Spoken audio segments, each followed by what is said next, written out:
जिला कुरम में 2.5 माह बाद अमन की उम्मीद। कमिश्नर की सरबराही में कोहाट में ग्रैंड कबायली जिरगे का फाइनल राउंड। मुआहदे पर आज दस्तखत किए जाने का इम्कान है। इस पर मजीद बात कर लेते हैं। हमें ज्वाइन करेंगे आमिर जमील। आमिर, बताइएगा क्या इम्कानात हैं, इस जिरगे में क्या हो सकता है मजीद? जी बिल्कुल, देखें, कुरम में अमन व अमान की सूरत हाल के हवाले से, उस अमन व अमान की सूरत हाल को बेहतर बनाने के हवाले से आज जो ग्रैंड जिरगा है वो दोबारा जो है तलब कर लिया गया है। कमिश्नर कोहाट डिवीज़न जो है वो इस जिरगे की सरबराही करें और तकरीबन 200 के करीब ग्रैंड जिरगा जो मेंबरान है वो इस वक्त मौजूद है।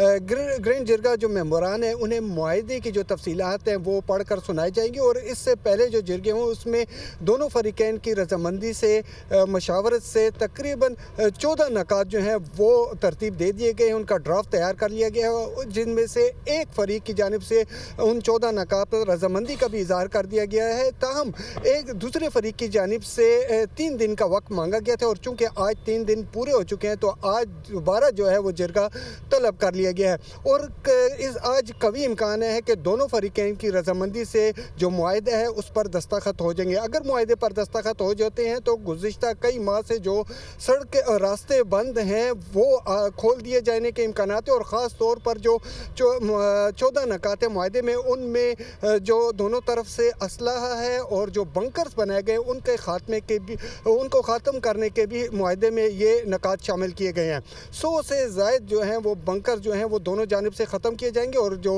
असलहा है वो मशरान की जानिब की तरफ जो है वो जमा करा दिया जाएगा। ठीक है, आप हमें अपडेट कर रहे थे आमिर, बहुत शुक्रिया।